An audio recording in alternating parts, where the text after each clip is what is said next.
Welcome to the Traders Show. This episode is brought to you by Paperstone.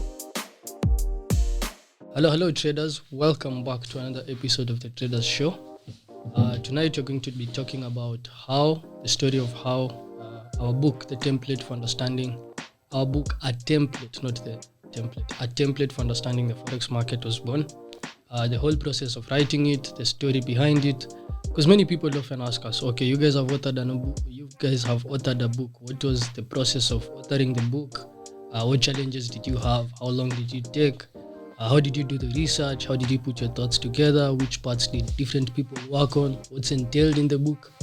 So this episode is focused on answering those questions. We'll try and answer all those questions in just the next 45-50 minutes, and hopefully you'll learn something, one or two things, because I feel like writing a book is not as a big hassle as many people think it is, as long as you have good research skills and you're also knowledgeable on the topic you're talking about, then it becomes very, very easy to put up a book. It's not easy really, but it's not something that cannot be done. You can do it. You can put up about a 200-page, 300-page, 600-page book, depending on the content you want to pass across. So my name's Ken. Alongside me, two of my colleagues. I'll allow them to introduce themselves and then we'll start the topic. So yeah, guys, welcome to the Traders Show. As Ken said, we're going to talk about how we authored our book that we launched in 2020? No, 2019. 2019 is when we finished, but we launched officially in the office in 2020. Oh yeah. Yeah, because it had to be edited and all those stuff. So yeah, so far so good. We've received a lot of good feedback from it, what people have been saying, both students that we have and also people who just buy it as a book and go read it. They've given us very good reviews and telling us we should talk about it more, market it more, and make it reach as many people as possible so that it can help many Forex traders who are starting out to understand the basics of the markets. And we'll talk about it, tell you how we wrote all the, as Ken has said, the contents that are in the technical side, fundamentals, risk and psychology, and also a bit of journaling. So we'll talk about it, how we wrote it, how we sat down, how it was, the hard times, the tough times, the many times we worked on the board just calculating one. Remember when we were doing one-page thing? Yeah. We'll talk all about it inside the topic. And yeah, so that's it from me. As also the team has said, the markets have been quite good. We've been watching the markets up, down. The dollar still has been rising quite a bit. We ended the week with the dollar dropping quite a bit, but overall it's been quite strong. If you look at the weekly charts, the dollar has really been rising. So apart from that, I don't have anything much to say in the markets. This is the week we saw gold also falling. Yeah. It was this week. Yeah, gold also fell all the way to 1730. 1740, 1740. Yeah, 1730. Gold also had a very big drop. So the markets have been quite volatile as well, with things happening in the markets, inflation. Sadly, as we heard the other day, the former Prime Minister of Japan died. So it's part of life, but he was assassinated. Not just died, he was assassinated. So condolences to him and his family and the country. But apart from that, I don't have anything much. Taras? Greetings traders, welcome to another episode. As my colleagues have already introduced the topic, so we're going to talk about our book. So I won't repeat what they've said. Basically, for us, it was a very interesting journey trying to come up with this book. I think it took us about a year and a half or 2 years to write the book, to put everything down, write the book. But at first, when we were even writing the book, I think Ken or Caleb will maybe refresh it better, because I don't think I remember everything well. But writing the book, I remember it was not. It was basically trying to consolidate our thoughts together, not for the purpose of even maybe business. It wasn't meant for maybe business. It was just trying to consolidate our thoughts together and see if we can have a simple template for making the book. And I think we had actually two sets of books we were writing at the same time. We were writing the free ebook, and also we were writing the template, the full book. So after we wrote the full book, that is when we took some snippets of it and put it into now the ebook. So we actually have two books, not just one book. So we have an ebook which is free. It's about 100 and something pages. So it's a free ebook. You can download it from our website. and now we have this template for understanding the forex market, which is not now the free one, like the free ebook. So for anyone who feels like he wants to know what is entailed deeper into the main book, the template, you can easily look into the free ebook, and it will give you some insights into what we have on the main book, the template for understanding the forex market. And I'm not sure about the numbers of maybe how many copies we've sold right now so far, but I think we've sold outside the country. We've sold to Australia, Zimbabwe, Uganda, Tanzania.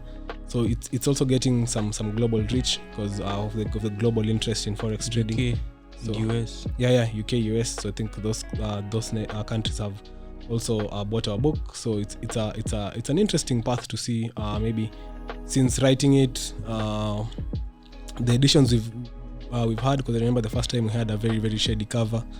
Then we had a revamp of the cover again. So I think it has gone through a couple of editorials. Also adding into some major topics, adding into things like risk. So we always add into the moment we find new content or find better content that we feel we should add into the book, we always add into the book. So it's always a work in progress. So it's not just one copy. So we always try to revamp the content and make it as up to date as possible. So when you look into the book, you'll see things like COVID-19 already, and I think that is a book that was already brought in 2018, 2019. So it's a good book to always keep you up to date with markets. I think we edit it almost after every 2 years. So in the next maybe a year or two again, we will be having another edition of the book. So maybe to factor in what has happened during this upcoming recession, if it happens, the 2-3 years whereby we've seen low interest rates, high interest rate environments. So we'll also update the book. So I think it's a pioneering book in the industry. Don't think there's any other Kenyan author who has written on the forex market. So I think it's a pioneering book that for any Kenyans trying to start out in the industry, I think that is the best place for you to start out on your own, self-taught. Just read the book on your own, and it will give you some insights into forex trading. Apart from that, maybe again we had so many challenges which I think we'll talk through it through the podcast of how we were going through writing the book. Editing it was very, very stressful, took time. Everyone reading his own part. It was very, very interesting those times. Back in the house, we were at Ken and Caleb's house that time, writing the book, editing it. So we used to spend almost the whole day and some nights just reading through the book, making sure there are no errors, verifying what other people have written. So it's a book that has been verified not just by one author, but by 3 minds, actually 4-5 minds. We also had some other friends at that time helping us in writing the book. So it's a book that has a couple of minds picked. So I think when you read through the book, you will get to have some insight into how Ken thinks, how Caleb thinks, how I think, and also how some of our other friends who are helping us write the book, how they were thinking also. So it's a very diverse book. I'd recommend it to beginner traders, intermediate traders, also professional traders. We've seen recommendations from Gitosh, we've seen recommendations from Vimal about the book. So it's a book that I think all traders can utilize it in a way. So I think I can start from that point before I pass it on to my friends. Paperstone gives you access into the global markets with more trading opportunities, first-class customer service, and peace of mind. Withdrawals are quick, and for those in Kenya, M-Pesa is enabled. Paperstone Markets Kenya is regulated by the Capital Markets Authority. To open an account with Paperstone and begin your trading, click the link on the description below. Yep, so I think to just dive deep into the topic, among the 3 of us, Caleb is normally the storyteller. So if we're going to talk about stories, I think the best person to kickstart that and tell us more about the story of how we wrote the book is Caleb. It's not like we won't talk about it, but we'll talk about it. But I think Caleb is in a better position. But to just start off the story of how the book was born, you have to go back at least to 2017, I think. That's when we started writing the book, right? So 2017, I remember we were just talking with Caleb because it started with just me and Caleb talking about how we were going to do some things because we had noticed there was a very big loophole whereby there was no resource for you to learn how to trade well, Locally. locally, because we'd really struggled also for us to just get someone where we can at least see things in a clearer light, understand what really trading is. And once we started getting, I remember there was a time we were with Lawi, we downloaded over 1,000 trading books. We got a site where we could pirate books, and we downloaded over 1,000 trading books. So we had It is what it is. Yeah, we had a stack of books, and we started reading all these books, just trying to assimilate and understand what is going on in the market, what has happened before, what is likely to happen in the future, what you really need to understand to become a good trader. And after reading these books, we had some knowledge on really how markets work, how they move, and we thought it was better for us to at least consolidate some of the thoughts that we had. So what really happened was we started writing. I can't really put a date to when we started writing and the official process for that. I just can't put a date to it. I can't really remember how we really started. But I just remember us dividing topics and us starting to just write, because I remember personally I was writing the technical part, I was writing the psychology part, I wrote some risk part also. So those are the main parts that I was working on in the book. And I think the introduction was more or less you, Caleb, right? Now you did the technical part, risk part also. We did also fundamentals. Yeah, fundamentals. Yeah. You also did fundamentals. So I just remember, like if I talk about my process, how I'd write those days was I'd wake up very early at around 5 a.m., 5:30. I'd be on my desk with my coffee, and then I'd just go through the thoughts I had. So sometimes thoughts would come and I'd put things together.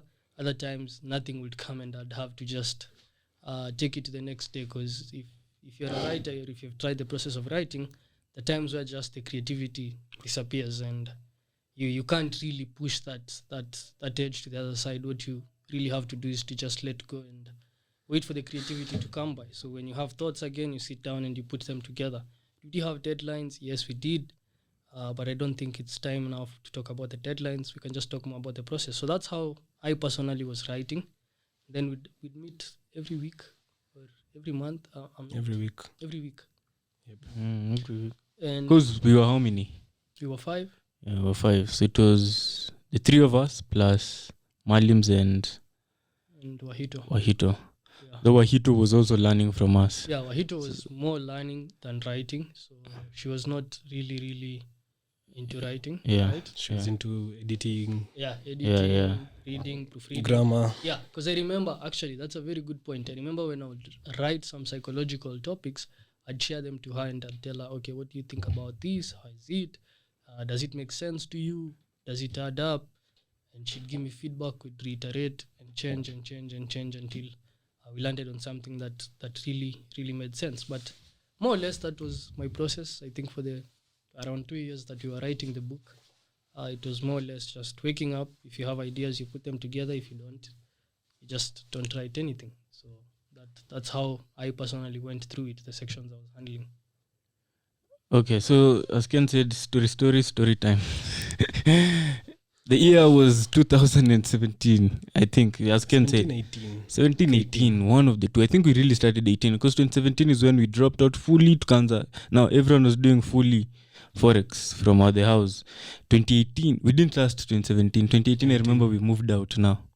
We moved out. Okay, so we started January. 2018 around May. Yeah, around May.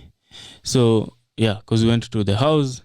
Then the house, I remember we started doing... Our house, if you came to our house back then, there are people who can relate. It was an empty house. It was an...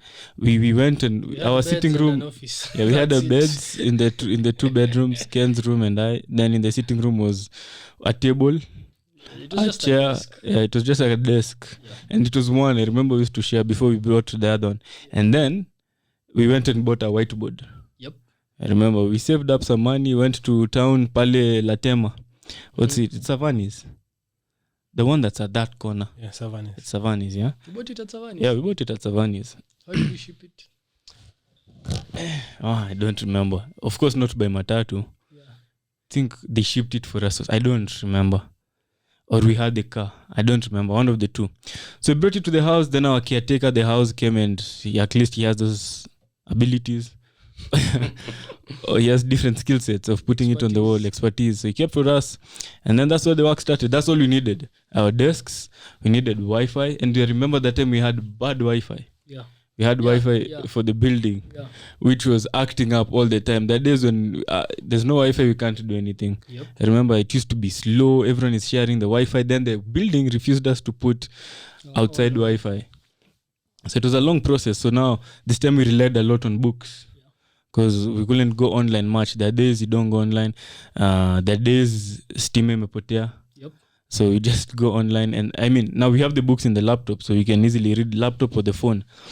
And basically that's how we started. So if you came now in our house, so there was the whiteboard. Then on the walls we started putting stickers. We started put posters and vision board and different stuff. Then many people used to visit us. Of course, we were young, just from uni. So guys came to the house and started asking, hey, they want to learn. Especially our neighbors, because we had neighbors. Shout out to them, Kina Brayo. The guy some guys used to live upstairs. The many people used to come and used to pressure us, like, yeah, you guys, we want to learn what you guys are doing. Some people actually thought we were doing medicine, because we had all these books. I remember some other guy was saying, that guy does medicine. Serious? Yeah, so I actually told them what I do. They're like, really? That's what you do? You don't do medicine? I remember, shout out to Brayo and Samir. Samir is the one who really pushed us. Samir, shout out to you. I know, I'm sure he listened to this. Yeah, Samir, very good friends of ours. So when this to come, how can we read? So if you give them different books, because us we had many books, so we're trying to compile. So it's not really helping them. So we had to get one book and compile and write a basic summary.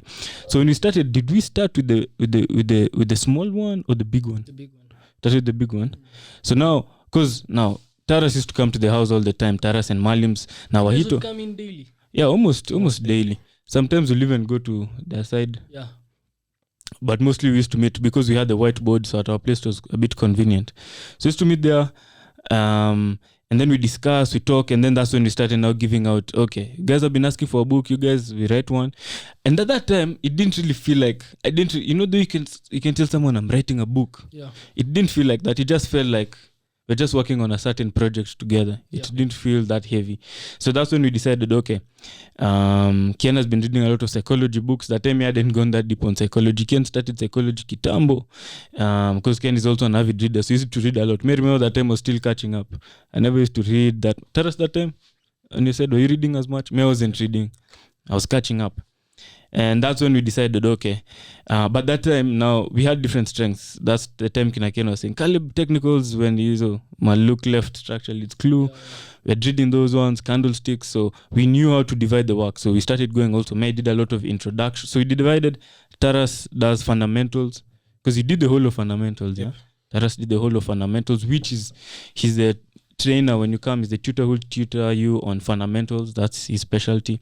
So me, I remember I did introduction in the book, and that's what I do also in teaching. So I think we really diversified well. Then Taras also took risk. Yeah. And Ken, also Ken a bit of it. And Ken took all of psychology. Yeah. Then I did the introduction. I did also a lot on technicals. If you read the book, the higher highs, higher lows, the different patterns that are in the markets. I remember Malims did candlesticks. Yeah. Then it was I the one who did the last part, the short journal, or it was you? I think it was me. Yeah, I think it was you. I don't remember writing it much, but I think journaling is one of the things in the book I'll really need to add, because it's really short. But anyway, that's how we did. That's how we gave the assignments. Everyone went, do research on what you've been told, and come and start writing the book. So we used to meet every day, or let's say 3 times a week, because you had to give time to write the book. So then we meet, then we discuss. Okay. So I remember there was a time, many times, not even one time, everyone would have written, we proofread. So Ken, read everything you've talked about. So you sit there, you see it. Ken is up on mbele. We all sit. We have pictures. I have pictures for this. My memory card my hard disk got fried. You but didn't get those pictures in this episode. I'll recover them. I'll recover those pictures. The pictures in the house we had. I remember taking pictures, videos. There are many things, especially videos. it was really fun and really hard and challenging at the same time. So like I was saying, so Ken comes, stands at the front, read his psychology part, then we question him, sometimes we tell him you're lying to us. Arguments were hot. Disagreements. These disagreements were a lot. Like easy, where did you source this? Because at the same time we don't want to pleasurize. That's what it's called. Pleasurize. So we are trying to avoid that as well. So we really also want Ken to put in his thoughts, but at the same time not go too much, like lie to us and put in the wrong stuff in the book, stuff that cannot be backed up. So it was a lot of back and forth. Then Taras comes, stands at the front, reads his fundamentals part and his pivot stuff and his what else? Risk. Okay, did pivots, I remember averages. I remember risk we also took a lot of time because risk is when we're doing a lot of maths on the board. Yeah, true. So- I remember on risk also there was this argument. I don't know if I remember the words exactly. And they took it on video. There's a video Yeah. I have. No, But it you- was not on risk. It was on psychology. The argument we had for long until we had to stop. It was I think It the was argument long. was It was a statement of, I actually remember the statement. The statement was, no trader picks a trade if they know they are going to have that trade lose. if they expect to lose on that Yeah. trade. That Exactly. So that statement, we had a lot of Arguments and disagreements. Arguments. Yeah. And trust me, that argument lasted. It lasted. Especially it was between Ken and Taras. Those guys back and forth. Then how did we conclude? Everyone was right. It was just It was a matter of communication. Framing. Yeah, it was just a matter of framing. Framing, yeah. If you looked at it in the right way, you discover that what I was saying was also what you were saying. Exactly. Only that you were using different languages. Yeah. So it was more a question of not really getting to understand each other. But sometimes those things are healthy. Yeah, it was good. It also helped us research more. Yeah. Do more research, yeah. So at the end of the day now, everyone is doing that. So we did that for about a year. Yeah. Because we had to do research. We didn't want to do mediocre work. So if someone has done something badly, like go back to the drawing book. The candlesticks, everything you see in the book, we had to draw it. The patterns in the book, everything we had to draw it. Then after that, now start compiling it into our book. Because everyone is doing different things. So there are different documents on different sides. Now we come together and start putting it. I remember I was doing the images I was using Word. If you look like the higher highs, higher lows, if you look at those patterns or drawing the different patterns. I remember that thing, it was hard. It was, because you have to, I don't even know how we did it. These things, you just put yourself into it. You have no option. You just have to do it.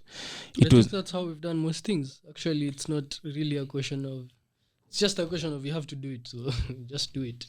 Put yourself in that situation and push it to the end. And that time we had no funds. And remember at that time, like you don't have even like a plan. And it's not like you're doing it even for business. Like, okay, like after this, we are going to sell this number of copies. Sell it for how much? we were not even going to sell it. We were not even planning to sell. Yeah, exactly. We were just writing. Because that time we hadn't started the course. Yeah. We're not even started a company. Yeah. Nothing was actually there. I don't even, why were we writing that? We're writing to help people. Yeah. People are coming, so we said, okay, let's compile psychology, because now you're reading a whole psychology book. If you give someone that, they won't read it. So we compile everything into one. Something small, yeah. Then we can help people. And I remember, did we send anyone? We used to send PDFs at first. Yeah. I think we sent people PDFs. Just to just see how it is. And read it. Yeah. Because they're like, when is the book ready? When will the book ready? I want to learn. And that time, mind you, we're not even that yet good in trading. Yeah. We knew the basics. At least what we wrote in the book until today, it still stands as the basic principles. Yeah. But we aren't that professional, like making money in, out. And I remember we used to go, because it was for those who know Zimmerman, it was in Zimmerman. We used to go drink uji. Yeah. We drank a lot of uji. Shout out to that lady who used to give us uji. We drank a lot. That thing really helped us, because sometimes we've taken so much time, we've not eaten, because there's no time to cook, and no one wants to cook among the four of us. I think it was Wahito who used to complain a lot. So Malim's the one who used to like cooking. So Malim's never had a problem. And the best food we could cook that was cheap and nice that could hold us was ugali. Yeah. My day know how to cook ugali. Can I think till today, but just cook it nicely. Ken and Taras used to at least take turns. Malims will cook the meat and the cabbage. When we had man, we'll get the meat, sometimes chicken, and we used to changa. But most of the time what could hold us was uji. So Ras akifika, hey, where's the uji guys, where's the uji? Kila mtu na uji. And I remember, hey, uji and chapo. Some thick chapo, we stopped eating it. We thought it was plastic. Hey, but those days at corner option used to be some thick chapo. Hapo zima man, you go downstairs in a pika hapo. Then uji we go with a thermos and sometimes like a container. And it was cheap. It was like 20 bob a whole cup. And that mama used to put for us extra. I don't know why. Is she still there? Hey, we've not drank uji for long. I don't know. She moved. So I used to go, I remember then, because those days were cold. It was like Taros was saying, started around May. So during that time, it's really cold. So we're just in the house. That was the end, out to do anything. Plus, we didn't have the money to go out. So we bring the uji, then everyone does their work. I remember now the arguments, because when we used to meet, it was a lot of now discussions. Then when we disperse, everyone does their own work. But at the end of the day, we were able to compile, and finally it became a whole thing. I think we were happy when we finished, because finally it took us time, a lot of, like you're saying, arguments, and then finally we have a finished product. But that wasn't the end. Now the next thing was what? Look for an editor. Yeah, that was one hell of a process. That took another 6 months. Yeah, because I remember, I was banking on my mom, because she works in a university. So I thought, it's easy for me to get an editor. Like, honestly, it's a university, so there are very many editors. So I ask her, and then she tells me, the only person who edits retired. That person no longer does this work. So I don't know how I can help you anymore. So we had to at least stay for a very long time looking for someone who could edit for us the book. And then finally we landed on one guy called Pastor Omedo. He was a pastor actually, but he also used to edit. And he was actually very impressed by the fact that we were writing a book. I remember we used to go meetings in the church. Exactly. To go meetings and tells us, let's go upstairs. Yeah. He says, boys, you've written this book. And you drop out school. This is what many people should be doing. So he was very impressed by the shout out to him also. He also did it for free. So he said, because of the effort you guys are putting in, man, I'll just have to do it for you for free. And we really, really appreciate up to today. Yeah. So like Caleb is saying, we'd come in, he'd go through the book, he'd tell us, this doesn't make sense to a layman. I'm a layman and I don't understand what you're saying here. So we have to change some language. Don't understand this. Yeah. So we have to change some language here. We have to add some things here. We have to clarify some things here. We have to make some statements shorter. And with him, I remember we went page by page. Yeah. After he was editing, we used to go page by page. He has underlined a few things saying, this one, grammatical error, doesn't make sense. Put it much more like you're saying layman, so that, because you guys understand it. But me as a new person, I don't understand it. So yeah, we'd go and he'd correct us. And we did that for quite some time. Honestly, if there's one thing I've learned from this journey of entrepreneurship is things take time. Especially if you want good quality. Yeah, but even if you want shoddy qualities, I still feel like it will take time. Because there are some things which you just can't cheat. Unless you're just doing work to just complete it and just leave it. But for us, most things actually, because I remember like editing the book, we thought it will take a month or two. It almost took about 6 months. Yeah, it took 6 months. It was a long time. A long time for us to do some of these things. We'd go in, come back out, go in, come back out, go in, come back out, and then move to the next one, and then to the next one, and then to the next one. So it was really, really a hassle. But finally, we were able to clear it. And I remember when we printed the first version, we were actually outside the country at that as in who it's the editor also created the page, the front, the page, the cover. Yeah, it was him as well. Yeah, the first cover we had, the first cover page, right? Yeah. And remember at this time we also now starting to work on the company, the course, so we had to create logos. Remember the logos on the book, and it was also on the first page. So we had, and actually the first time the book had a different name. It wasn't, was it a template? It was currency something. No. A template for understanding the currency market. Yes. It used to be like that. Yeah. It used to be currency. Forex market. Yeah, then we came and changed into Forex market. Yeah, so remember we had to create the logo. The logo is another big problem. Paperstone is an award-winning online global Forex and CFD broker. It offers unparalleled service, exceptional pricing, and quick execution speed. We thought logo was how much was cheap. Looking for a logo guy, the logo was costing us $15,000, $150. We had a budget of $20. We had a what? A budget of 2,000, Bob. So I remember that time Ken was like, Caleb, that guy is too expensive. No, let's go to another person. I don't know where we got this other person. He was doing for us at 1,000, Bob. 1,000, Bob. Then he did some shoddy work. Cheap is expensive, my friend. Cheap is expensive. We wasted money, that guy. Anyway, so what did we do? We went back to the other guy, negotiated. At least we did at 12 Gs. Yeah, 12K. I still did at 12 Gs. We didn't have that money, so we had to changa up. Yeah, at least, like I said, I don't remember. I think things just worked out. We had to look for this money. We paid the guy, created for us a very nice logo. It's the logo that you see us using at the moment, the Financial Hub one. And that also had to be put in the book. So continue. You're saying something about printing. I was out of the country. Yeah, so I remember printing the first version. But by that time, you had gone, so it was just me, Lawi, Malims. Yeah, I think Wahito also at that point had somehow stepped away from trading for some time. So we were just the three of us left, trying to at least start things off because you were not around. So I remember when we launched the course, you were actually not around. Yeah. So we did it with Lawi and Malims, and we just started. I remember going for the first version in town. Got it. We got how many copies? 5. Yeah, it was expensive to print the first time we got 5 copies. We got 5. It was, and we sold 1 for a very long time, almost 6 months. That whole year, it was 2019. It was 1 course, 1 book. That's it. No one else was buying. Had you sold the book really? Yeah. It went to the course. It went to the course. Exactly. Yeah, the book was. So we didn't actually sell the book. Like a sell. Because actually selling the book was an idea we came up with. It was an idea which came in later. I remember. True. So we sold just 1 book. I'd meet with people, for 6 months. Yeah, try and tell them, please buy the book. Just buy the book. I know, like I was trying to buy the course, which was I think 50,000. Yeah. Now you'll get the book. Yeah. You see.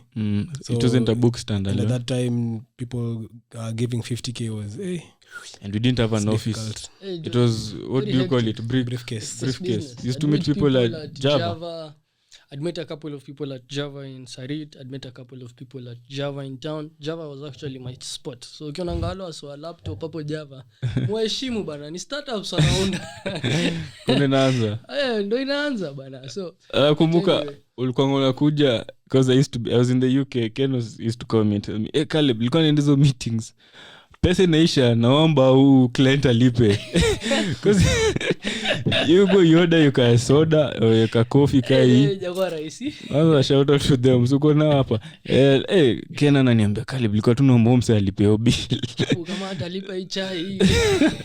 Itakuwa the last meeting. Itakuwa meeting ya mwisho. But anyway, so I'd meet with people and then I observed there was that tendency of people just having trust in what you're doing maybe and somehow believing you but not willing to back. And how did the first person buy? I wasn't here. You guys sold. Yeah. So I remember it was she was a lady who'd come from the US. Yeah. She was a lady who'd come from the US. She had tried trading in the US for a couple of years with her husband and trading was very, very hard for them when they were in the US. Then she landed in Kenya and while she was going through YouTube, she somehow landed on our page. And she was very, very amazed that there were Kenyans doing this. Doing this at such a level. She was the first person ever. First person What was her name? I remember she's called Grace. Grace was the daughter. The mom, I don't know. Okay. The mom, I don't know. She bought for the daughter? Yeah, she bought for the daughter. So shout out to them. Those are the first guys to buy our course. The first people to buy our course. So I remember she told me, you can meet up. We met at Java in TRM. I was actually very amazed. You met with the daughter or the mom? Both. Or both? Okay. So we met both. They bought me breakfast. They bought me breakfast. But that day, nilikuwa happy. So I came in, I remember. We talked to them. I talked to them about trading. She explained to me her experience with trading, why it was so challenging for her. I shared with her what I was doing. By then I was trading like a small account. I think it was $500, $600 and I was making at least consistent returns. Yeah. I remember showing her the money I was making, how I was making it. And she was very amazed. So she told me that I just want you to do one thing. Ensure my daughter understands this. Make sure she really gets what you're doing. So I'm I'm willing to pay. Because I remember at that point, actually, we were actually even sharing the trades we were taking on the group. Okay. What's up? On the WhatsApp group. And she was there. So she'd see these trades that we were taking, working out very well, others failing. She was also going through our articles on the website. So there was a lot we were doing also to try and convince that sell. But I remember just meeting up with them. We had a whole talk. And then she said, I'll just pay for the first installment. I don't know how she paid. Was it via M-Pesa or something? Did you have a pay bill by then? I'm not even sure. We didn't have the pay bill then. Yeah. Got a pay bill. So I remember she just paid, was it 54K? We had the pay bill. We had it? We had it. I think they paid through pay bill. Because I remember it was in the US, I had to access it. I remember going, Caleb, the funds have been, so I had to access it myself. Yeah. So I remember she paid 54K or something. Yeah. And I was very, very happy. I couldn't believe I'd sold something for the first time. First sale. The first sale I ever made. And then that was it. For the next 3, 4, 5 months, there was no sale. No, sale. It was just meeting up with people. They'd ask you about what you're doing, why you're doing it, how long you've been doing it, and different things. And some of those people apparently are still, I meet up with some of them and they're very amazed that I still trade, I still look at markets. They're very interested also. So I remember she bought, we opened for her the portal. But then actually we didn't have one-on-one. It was just online. It was just online. There was no one-on-one. Because there's no physical place. Yeah. Didn't have an office. No physical place. There was no office. So what she did was she bought, and then she was going through the course, and she'd ask me questions. If she wanted clarifications, we'd meet up again at Java, and I'd take her through some things for her to understand. But anyway, in a nutshell, she was the first person to buy and read the book, and she also gave us a very good review. So she was like, okay, I've read this book and it's quite intense. I couldn't even fathom that it was written by a Kenyan. So we talked a bit, and then she just kept going through the course. I think at some point she was overwhelmed by things and she had to stop trading. She went back to the US, I think. But that's basically now how we wrote the book. I think that's just a story. I think the other thing that you can talk about, which I can leave to allow you to talk about, is how we got to a point where now we were just selling the book as a standalone product. Yeah. And I remember you told me that idea when I was in the UK. No. I was back here. Hey, you're back here. It was during COVID. Oh, but I wasn't with you people. Yeah, you were not with us. We were just with Lawi in the house. Yeah, okay. So, we always say you have to be a capitalist at heart. Sorry. Excuse my cold.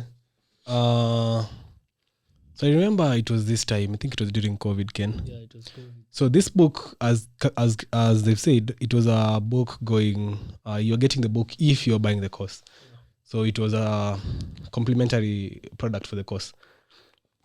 But now we looked at how some other companies do their business, and we looked at Apple, and how now I think the previous year how they were working. So for such companies now, when you buy an Apple product like this one, you'll buy this phone, but the earphones will come as a separate product. True. The charger will come as a separate product. Yeah. The Apple Watch will come as a separate product. Yep. So, and The we earphone, you say. the earphones, yeah.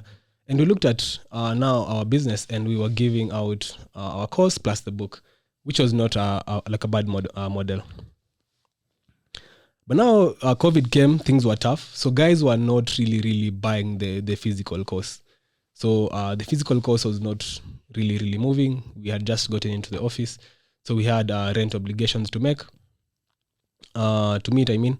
And now the fact that no one is coming for physical classes, the demand for the course was now going down. Yeah, no one at all, because no one was even traveling around. There was sort of lockdown. We used to come to the office, I think, twice or thrice a week due to, I think, that time we were limited in terms of moving. And here we had a product that, okay, one time, because now we were not working from the office, now Ken came to my house. So we were working from my house. And as we were working, I think around New York session, just an idea came to us, and we were like, hey, because I was also still the one in charge of sales, and sales were really down. So we were brainstorming with Canon, maybe how we can improve sales for the company To survive. to survive apart from now our own trading because we didn't really want to push our trading to a point where now we want to pay rent and such obligations from our own trading. So such stuff brings what we call a risk of falling short, which really doubles your risks in trading. So we wanted to separate our trading from our teaching business. So we wanted the teaching business to stand on its own. And at that point, we saw, me and Ken saw an opportunity. So we saw like, what if now we separate the book from being a complementary product for the course. And we did some math, so we saw what needs to be improved in the book before we maybe monetize it. Because also, as you monetize it, you also have to increase value for it. So we saw maybe a few things we could change in the book before we monetize it. And we decided we are now going to, like, how the US dollar and the gold and gold separated. That is how we separated the course and the book. So those two things became separate books, separate entities. So for 2020, 2021, we had the book as a standalone product. At that time, I think it was Remember, before you continue, when we had to organize the launch, we had a big launch. Yeah. An online one. Yep. That was a big launch. It was an online. Back then, we were happy for the numbers. You know, it was COVID time, so guys couldn't come physically. We had to do it online. I remember we had to create a Zoom. I think it was the time we were even learning how to use Zoom. Yeah. We didn't know how to use that thing. I think there's one point you've forgotten. Like, I remember when that idea to sell came, Lawi told me, lakini Kenny cover, lazima tuchange. Yeah, of course, the cover. Exactly. That's what I was saying. There were things we had to change before we monetize it. Yeah, the cover was So bad. the cover was shady. It was just plain written easy to template clear. for understanding the currency market. So of course we couldn't work with that cover. So I told Ken we need to first of all change the cover and look for a pricing point. So we looked for a pricing point. I think at that point we were charging 2,500. Yeah. So we charged 2,500 to test the market, how the market would receive it, and also basically we now we started selling it as a different product. So Then the launch. On the launch, after we did the launch, I remember in the first 2 weeks. I think we printed 20 books or 10. 20. The first time we printed 20. All of them went. Yeah. I think in So stifled from there. yeah. So I think there was that hype after the book launch. So for the first 2 weeks, I think we sold all the books, all the 20 books. And personally, before I sold the books, we also had sales goals with Ken. So we are in the house and we're saying like, if we sell 1,000 of these books, Ken, how much is that gonna be? 2.5 million shillings. What if we sell 10,000 copies? 25 million. 25 million. So we saw a business in it. So we also decided to let's put it at that price and see how the market will receive it. Then we sold the first batch very quickly. I think the second batch is what gave us a problem in terms of selling it quickly, because also at that time again COVID was there, a lot of it. So guys were not really having so much money to spend locally, but got to a point whereby we had to revise the price again, I think to 1,500. And I think that is now whereby markets the people now started accepting the price more. So I think that price worked better, but still at that time we thought we had the best product yet for the book design, not the design but the quality of the cover, the quality of the papers inside. So it was good for those people who bought it that time. It was good, but now we have better. So at that time we saw it was very, very good, so we didn't really feel like we need to improve it until we met another printer, the guy who prints now our books, and gave us one copy, a very, very better quality. So right now we've also improved on the quality a lot. Apart from the quality, I think also we've added on to some topics inside the book. We've added into risk management. So if you maybe the first year copy didn't have much of what is there on the second copy in terms of risk management. I also want to add again into risk management. So there are new findings I have, new philosophies I've gotten in personally in terms of risk management. I feel like I should add the same way Caleb is saying he needs to add on journaling and trading plan.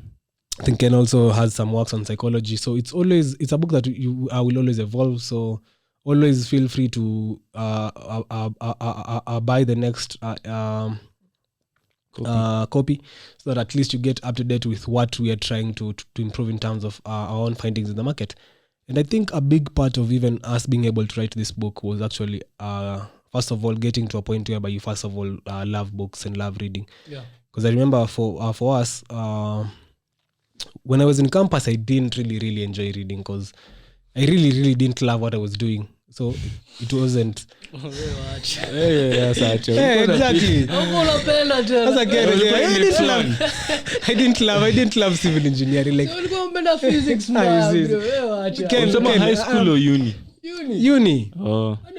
Uni. Physics. Did you love it? Did you used to go to class, Ken? No. Exactly. If you never used to go to class, you didn't love that thing. We were not engaged. Because you didn't love it, Ken. No, we did love, but we were not. No. Me, I didn't love it. Okay, if you loved it, why are you talking for me? Me, I didn't love it. You talk for yourself. Basically, we were just doing it as a social norm. Yeah, it was. Yes, it's not like something you loved. It was a social norm. Okay, I'm just in campus. I'm supposed to be here. Yeah, exactly. Because also I didn't love it. Yeah, you're just there because guys are in campus. Biology. I dropped biology in Form 2. How can I do it in uni and love it? Exactly. So it didn't make sense. Class. It didn't make sense. Mechanical engineering and you're being taught biology. How? Exactly. If we loved it, why did we go to the library to pick a currency book and not an engineering book? Engineering school without ever borrowing a book about engineering. And the first books we bought, we bought it from the library. Zilikuwa za Forex. Amkuwairudisha. Na hatukuwairudisha. Your culprit. That shows you where your love was. So the fact that now we got into reading much about trading, Forex, a lot of research. I think 2017, 18, a big part of 2017 was just purely reading. Not even much of trading, because maybe you had I think for me I had maybe $200 account that time. Also me. Minus 200. So there was no much of trading to be done. See, but actually we were trading. Yeah, but you had to read a lot. Much was into reading. After you guys blew the account on .kajua, you need to do a lot of research. To do a lot of reading. So a lot of reading, because personally I think I had a lot of I have a lot of books which have my notes from back in 2017, 18. I just go through them and I'm like, hey boy, you are amassing knowledge. And it's coming from everywhere. Investopedia, books. Yeah. I remember for fundamentals, I'll have to give a shout out to this book by Bloomberg. The global macro trading. Okay. Picked a lot of things from that also. Still have that book. Yeah. The big one. Yeah, we have it. So basically a lot of research is and that is why now I believe our book is a very, very quality of standard book for a beginner, for someone intermediate. And remember now those things we were teaching each other, sindio? Yeah, true. Mkikaa hapo talking about bonds, interest rates, all those inflation. Yeah. So sharing notes, what you learn, you come share to us. I think that also teamwork really helped a lot. That helped. Hey, it helped. Because we diversified A lot. Then you come teach. Yeah. I remember I used to sit up can teach us. Exactly. Exactly. And you have like you're drilled. Hey, if it doesn't make sense, it's not published. Exactly. True. Yeah. So I think we really took a lot of time into the research part of it. Reading widely. So I really give much of the reason as to why I believe we wrote a good book into. I believe we all read widely. We were reading widely.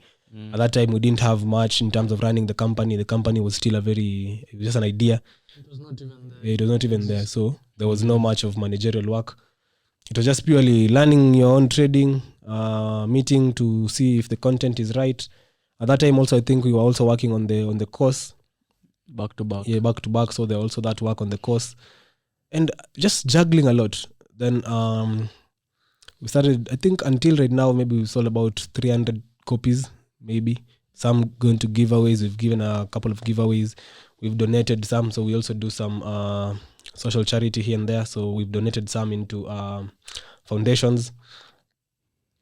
I think majorly that is our main goal. And actually, I think that is what I want us to continue doing. We'll continue doing these social charities. Much of our books, actually, I believe, should go into charity, into helping the people who can't afford that 2,000 bob.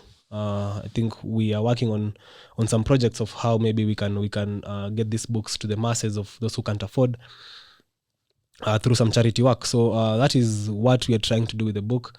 And basically, maybe who the book is for. Maybe I can say the book is meant for a total beginner in trading. So a totally new beginner, someone who has never heard of trading and wants to, first of all, gather like the first knowledge on himself before maybe going for a course.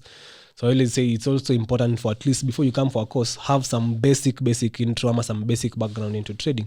At least so that when you come for a course, it becomes now easier for you to assimilate stuff and actually put it into action, other than coming for a course and it's the first time you're learning this thing. So you can easily start out by getting the book. It's a good starting point for anyone trying to get into trading. So for total beginners, you can easily start there because it covers basics from what is a PEEP. I think there is what is a PEEP, who the Forex market, how the Forex market works, the players in the markets. Then we go into basics like candlesticks. We move into fundamentals. We talk about the different datas, the use of money, monetary policies, fiscal policies. So all that also, if you want to learn much about fundamentals. I know fundamentals is a topic that a lot of traders have not gotten knowledge about it. So it's deeply detailed in the book, also fundamentals of trading. Apart from fundamentals, we have technicals, very, very diverse indicators. I think we've talked about pivot points, Fibonacci, moving averages, patterns. On patterns, I think we've talked about chart patterns, a lot of chart patterns, flags, wedges, triangles, head and shoulders. Then I think there's levels. There's key levels again. So there's key levels, so support and resistance. So if you're trying to learn support and resistance, the book is for you. Apart from that, I think what else in terms of technicals is there? I think candlesticks, nothing else. Yeah, for me, I think I did pivot points with candlesticks, pivot points with key levels, and pivot points with moving averages. So that is detailed in the book. Then we go into risk management, whereby we talk about risks, how to identify risks, different kind of risks, mitigating risk, position sizing, risk reward, and all that concept. So it's all detailed in the book. Then psychology. Ken, what did you detail in psychology? I wrote psychology. First of all, there's emotions, obviously, how to best manage them while you're trading. There's burnout, there's stress when you're trading, there are biases there when you're going through your trading. What else is there? Journaling, the value of journaling. Yep. I think there's discipline, how to create it, living in the moment, being in the moment. So there's a lot, I think. And I think you call it the what of a trader? Trader's mind. The trader's mind, yeah. You call it the trader's mind. Yeah. So what really goes on if you're a trader, because you really have to think differently. And unlike most people, like for example, I was thinking about how if you just want to understand how you'll handle market losses, try and see how you handle adversity. Because I feel like losses are more like the adverse thing that people go through when they are trading. It's the other side of the market. And if your response to that is quite let's say negative, not very good, emotional, not very good, I think you should really, really try as much as possible to be calm and rational in adverse situations. Over time, I think we have learned that. Nowadays, I don't think we just like saying this is another one of those. So you've gotten to a point whereby you're used to adversity. It's part of life, and you process it and handle it in the best way. So those are some of the things that I talked about in psychology. On risk, we also wrote a lot, the different kinds of risks, how to identify risk, how to evaluate risk, how to manage risk. Whereas Lavi came in with more ideas on different kinds of risks, how to position size. Because at that time, by the way, we still hadn't learned some things that we have learned right now. So like you guys are saying, it's very, very important for us to... Right now, if we to write everything we know. Yeah. It'll be a big book. Yeah, so obviously... Third edition. Yeah. Third edition. Actually, I think as the product dev guy, you should... and principles. Yep. So with time, like they're saying, with time you more or less move through different stages. You learn different things. Your level of competence rises higher. So obviously it becomes easier for you to, let's say, pass across because you've amassed so much knowledge, so much experience. And it's really, really helpful. But for me, I think my final words would be, for anyone who's interested in markets, I think that's a very good starting point, because more or less that book resembles the book that we borrowed from the library, which was Mastering the Currency Market. And what that book basically did was it introduced to us all the elements of trading. Let's say, for example, if you read a book like Trading in the Zone, it will only introduce you to the psychological element of trading. Okay. If you read a book like, let's say, the one you are reading on technical analysis, maybe it will focus more on the technical analysis part. But we tried as much as possible to have the introduction, the technical analysis, the fundamentals, psychology, and risk all put in one. All put together in one book, such that if you're starting out, you understand the key areas where you need to develop expertise. Because for me, I think trading is an intersection of three major circles: psychology, how markets work, and risk. That's it. You need to understand yourself, you need to understand how markets work, and you need to know risk, how to identify it, evaluate it, calculate it, and how to manage it. If you take irrational risks, obviously, you won't go very far. If you don't understand yourself, obviously, nothing else will work.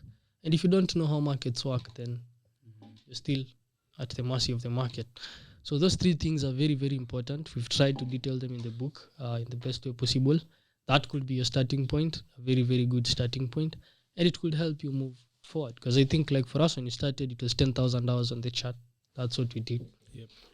Just putting in the time to understand how these markets are moving on the charts. I think for the last 5-6 years, we've dedicated our lives to trading and what we're currently doing. Because I think we have not done much outside what we are doing. Yeah. So trading and building Financial Hub has been about 80% of where our lives really, really revolve. Yeah. So if you were to remember, there are those memes for what is in your mind. Remember those memes? Umsame does. This is, you remember? Yeah, I remember them. Yeah, so just thinking about trading. Yeah, so I'd say for the three of us, I'm sure what is in your mind, 80% it will go into trading and what you're currently doing, which is building the company. But I'd say that's the level of focus that's needed if you're going to develop this skill. It's quite tough, and you really need to be focused and be patient if you're going to develop this skill and become great at it. So take your time. Those will be my final remarks, unless you guys have something to say. Taras, I'll finish. For me, maybe you can just say maybe how you took the book. So before you finish, so the book currently now goes for 2,000 shillings. It's due to inflation. Yeah, due to inflation, and also the fact that we've improved the quality by almost 100%. So it's a very, very good feel, glossy feel. The papers inside really feel good to touch, and also so I think that will make you more glued into the book. So I believe the quality also justifies the price. So it's currently going for 2,000 shillings as a standalone one. But if you take our course, our main course, our one-on-one course, it goes for free. So if you want it for free, just make sure to enroll for our course. And if you want it as a standalone product, you can buy it from our offices, JQuat Towers, 17th floor. And also, we also deliver countrywide also. Using the available courier services. So from wherever you are in the country, you can also get a copy of yours. For those in Nairobi, get your copy from JQuat Towers, 17th floor. Caleb? Cool, that's it? Yep. Yeah, so guys, as we end, something I wanted to say. Just as it started is how we are going to go back to, and it started by Ken and Taras picking up a book from a university bookshelf. So we are also looking forward to rolling out our books into as many universities, many high schools, so that people can. This is a career that, like Taras and Ken was saying, we're pioneering a career that we want people to learn at an early age. They won't teach you about this in school, so the best way we can do that is through our seminar talks and giving you guys books, and we'll start rolling out them soon. So that's the plan we have coming. Apart from that, I think the boys have said everything about where you can find the book, where you can find us, how much it is, and what is entailed in the book, and our story basically of how we came and wrote the book. So I think we'll end it there for today. Thank you for listening, thank you for tuning in, and share with your friends and people, and remember to like and share and subscribe, and comments also. Give us comments what you want us to talk about. As we always say, we always bring you guys what you guys tell us to bring. But apart from that, as I always say, remember, stay woke, stay financially literate. Thank you very much for watching Financial Hub's content on YouTube. For more Forex analysis, financial education, podcasts, and exclusive content, be sure to subscribe.